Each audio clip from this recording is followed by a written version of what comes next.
টিচারের জানার ইচ্ছে হলো ক্লাসে কোন মেয়েটি সিউর মেয়ে। তিনি সব বাচ্চাদের বলে যে তারা যেন নিজেদের পরিবারের যানবাহনের ছবি আঁকে। তার ধারণা ছিল যার পরিবারের সবচেয়ে দামি গাড়ি আছে সেই সিউর মেয়ে হবে। বাড়ি ফিরে মেয়েটি যখন এই কাজের কথা বলে পুরো বাড়ি হইহুল্লোড় হয়ে উঠে।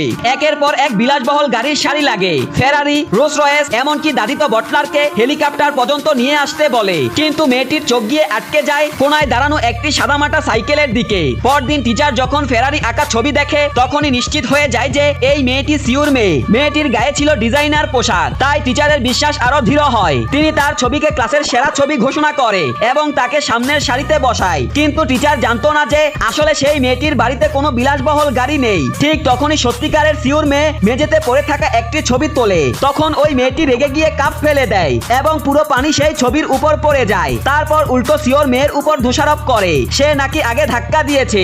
যখন সিউর মেয়ে কিছু বলতে যাচ্ছিল টিচারের চোখ গিয়ে পড়ে তার সাইকেল আঁকা ছবির উপর। ঘৃণাভরা দৃষ্টিতে তিনি মেয়েটির দিকে তাকায় এবং সবার সামনে সেই ছবিটি ছিঁড়ে ফেলে। তিনি মেয়েটিকে সহপাঠীদের উপর দোষারোপ করার অভিযোগে অফিসে টেনে নিয়ে যায় এবং একটি স্টোরেজ ক্যাবিনেটে আটকে দেয়। বাড়ি ফিরে মেয়েটি ফুফিয়ে কাঁদতে থাকে। মা জিজ্ঞাসা করে কি হয়েছে, কিন্তু টিচারের হুমকি মনে পড়ে যায় বাড়িতে কিছু বললে আবার সেই ক্যাবিনেটে আটকে রাখবো। তাই সে চুপচাপ মাথা নাড়ায়। তবে ভিতরে ভিতরে বুঝতে পারে কিছু একটা হয়েছে। পরদিন সিউ নিজে স্কুলে গিয়ে সবকিছু দেখার সিদ্ধান্ত নেয়। তিনি পৌঁছাতে শিক্ষিকা প্রশংসা করে। সেই সময় ক্লাস থেকে কিছু বাচ্চার তর্ক বিতর্কর শব্দ ভেসে আসে।